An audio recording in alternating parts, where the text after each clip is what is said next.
Salut à tous, bienvenue sur cette vidéo en réponse à JL Event 1234 qui a laissé un commentaire sur ma précédente vidéo en me disant que c'était pas possible de faire tout ce dont je parlais dans la vidéo avec 2000 € de budget par mois en Thaïlande. Eh bien, j'ai fait un petit décompte de mes dépenses, de mon budget en Thaïlande et tu vas voir que tu peux vraiment avoir une qualité de vie très intéressante. J'aurais bien aimé te montrer le petit coucher de soleil qui a eu lieu il y a à peine une demi-heure, c'était vraiment incroyable. Donc là on est à Pattaya, petit hôtel très sympa, enfin petit hôtel.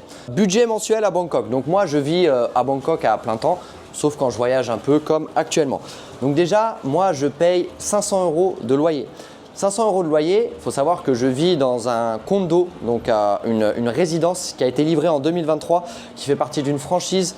Donc si ça t'intéresse, tu peux aller voir une de mes vidéos que j'ai fait sur ma chaîne YouTube, tu vas voir tout ce qu'il y a. Mais pour te la faire très court, tu as 2 piscines, tu as des fauteuils de massage, tu as une dizaine d'espaces de travail, tu as hammam, tu as 2 jacuzzis. Je pense que j'ai oublié pas mal de choses, mais voilà, tu as 2 rooftops. Enfin, c'est juste dingue, tu as une salle de billard. C'est juste la folie en plein centre de Bangkok pour 500 €. Et une fois, j'avais parlé de mon studio. On me disait oui, mais tu dois vivre dans un petit studio. Non, non, je vis au 37e étage, donc j'ai vue sur toute la ville et j'ai 45 mètres carrés. Donc 45 mètres carrés. Pour donner un autre exemple, il n'y a que reconnaissance faciale dans mon condo. C'est pour te donner un peu le niveau de modernité. Visa, donc actuellement tu as le visa DTV qui est sorti il y a à peu près un mois ou deux. Donc le visa DTV, c'est si par exemple tu es freelancer ou si tu as une société que tu travailles à l'étranger depuis la Thaïlande, tu peux faire ce visa qui te coûte environ 350 €, qui est un visa valable 5 ans. Alors il y aura des frais annuellement pour faire les entrées, les sorties, etc. Mais en gros, c'est 350 € pour te faire un visa, donc c'est donné. Je ne sais pas si tu te rends compte, 5 ans de visa, jusqu'à 5 ans.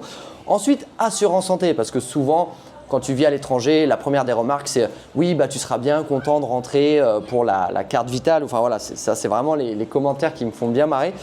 Il faut savoir que tu as des assurances privées qui fonctionnent très bien, notamment quand tu es entre 20 et 50 ans, que tu es en bonne santé. Donc moi, j'utilise April Santé. Je suis couvert à hauteur, accroche-toi bien, d'un demi-million de frais. Donc assurance rapatriement, assurance chirurgie, assurance accident et je paye 100 € par mois.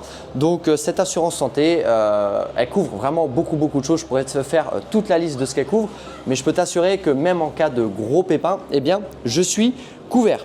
Ensuite, au niveau du transport, alors sur Bangkok, il y a plusieurs moyens de transport, mais là, ce que j'ai fait dernièrement, c'est que je me suis acheté un scooter. En plus, tout ce dont je te parle est payé par ma société, d'accord? Parce que ça rentre dans le cadre de mon travail. Donc, pour mon travail, j'ai besoin de me déplacer des fois pour aller voir des clients. Donc, j'ai acheté un scooter pour éviter de payer les taxis scooters, les taxis, le métro. Ça m'a coûté 1700 €. Et en plus de ça, je l'ai assuré pour 4 ans. J'ai assuré le scooter, je me suis assuré moi-même et j'ai assuré aussi les autres personnes en cas d'accident pour 4 années. Donc, c'est pour te dire que c'est vraiment donné. Au niveau de l'électricité et de la Wi-Fi, je paye environ 40 € pour l'électricité, 40 € pour la Wi-Fi. Maintenant, j'ai aussi des activités sur Bangkok. Donc, Muay Thai, j'ai compté, ça me coûte 12 € par séance, sachant que c'est une séance où tu as un coach personnalisé. Donc, c'est un gros entraînement de Muay Thai qui dure entre 1 heure et 2 heures. La corde à sauter, ensuite tu fais 5 rounds avec ton coach. Si ton coach il t'a à la bonne et qu'il t'apprécie et que tu lui montres que tu as envie, tu lui montres du respect, tu peux même aller faire des sparring avec tes coachs, tu peux faire des sparring avec les autres élèves. Ensuite tu as le sac, ensuite tu as le renforcement musculaire, ensuite tu as les étirements, etc. 12 €. Donc même si tu fais 3 séances par semaine, ce qui est déjà très bien pour un niveau amateur débutant de faire 3 séances par semaine, ça te coûte 144 € par mois. C'est donné. Moi, une activité que j'aime bien faire à Bangkok, vu que j'aime bien tout ce qui est activité nautique, eh bien je fais, vu qu'il n'y a pas la mer, je fais du wakeboard. Donc wakeboard dans le plus gros wake park de Thaïlande et je paye 20 € la séance illimitée. Wake park de compète, il y a des tremplins dans tous les sens, il y a du bon matériel, il y a même un petit véhicule qui vient te chercher quand tu tombes dans l'eau. Tu sais, généralement tu dois marcher et là tu as un petit véhicule électrique qui passe sa journée à tourner. Tu peux manger, tu peux boire des coups. Enfin, avec le wakeboard, généralement tu vas plus boire des smoothies, sinon tu es dans le mal. Mais 20 € ce genre d'activité, donc même si tu y vas une fois par week-end, 80 € pour faire du wakeboard tout au long du mois. Au niveau de la nourriture, généralement moi je vais dépenser 100 € par semaine, parce que je mange bien. Mais si tu veux te faire livrer à manger ou si tu veux manger dans la rue, sache que tu peux manger des trucs assez basiques, c'est pas trop sain, mais tu peux manger pour 1,50 €, 2 €, 3 €, c'est totalement possible. Et si tu veux manger des aliments sains, tu peux très bien manger pour 5, 10 €. Au niveau d'activité aussi que tu peux faire en Thaïlande, tu peux te déplacer comme là je l'ai fait dernièrement. Tu peux vraiment te balader en Thaïlande et du coup même les hôtels, eh bien tu peux avoir des hôtels très corrects pour 10-15 € la nuit. Après tu peux avoir des choses un peu plus grandes comme j'ai là où en fait là il y a carrément, je sais pas, je crois il y a 80 mètres carrés à peu près. Mais même cet appart de 80 mètres carrés, je crois que je l'ai payé, je pourrais même pas te dire, mais genre 60 € la nuit quoi. Donc c'est vraiment cadeau. Que te dire d'autre? Tu as tout ce qui est gratuit. Donc tout ce qui est gratuit en Thaïlande, enfin en tout cas pour moi à Bangkok.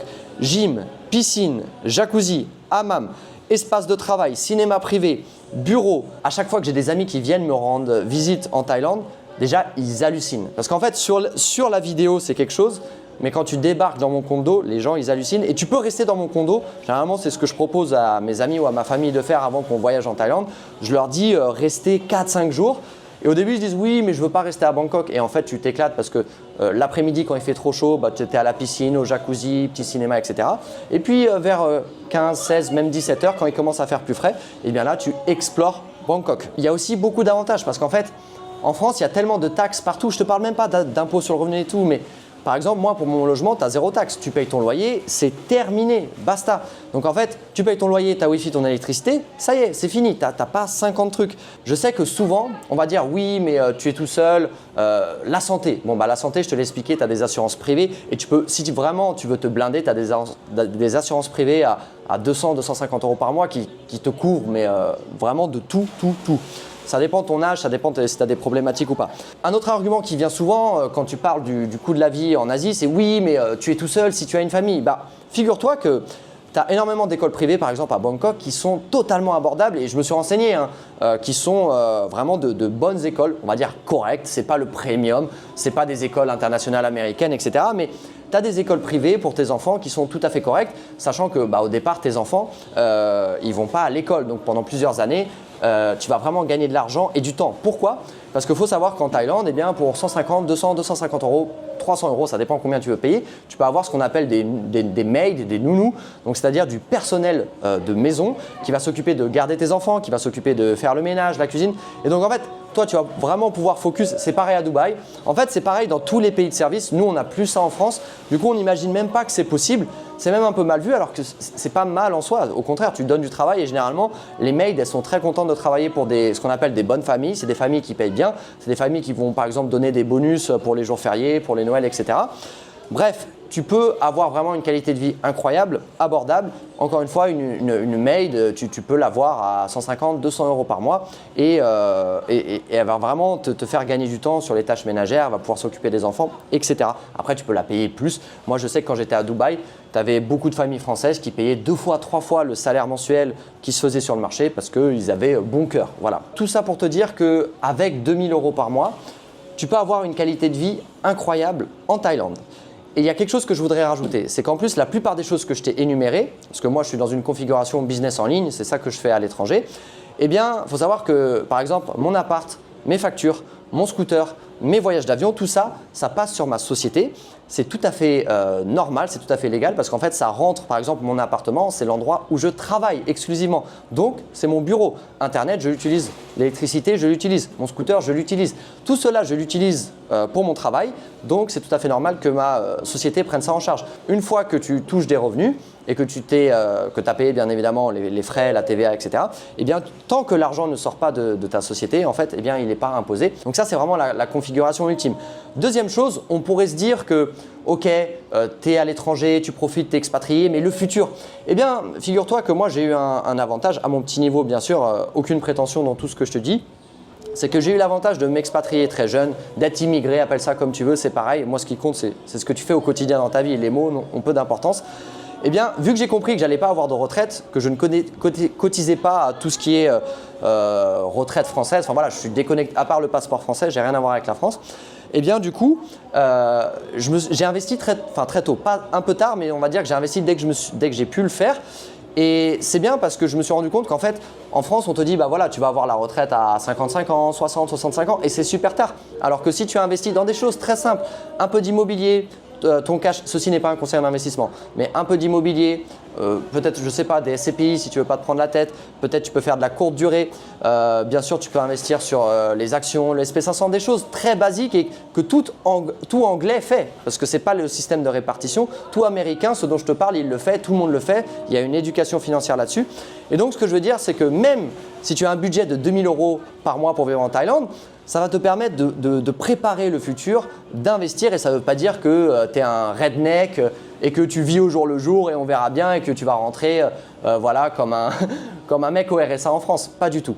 Donc voilà, c'était vidéo un peu improvisée. J'espère qu'elle t'a plu. N'hésite pas à me dire en commentaire si tu n'es pas d'accord avec ce que je viens de te dire. N'hésite pas à partager toi dans quel pays tu vis, quel est ton budget. N'hésite pas bien sûr à t'abonner et si tu veux apprendre à générer des revenus en ligne, eh bien n'hésite pas à rejoindre gratuitement mon school en description. Ciao.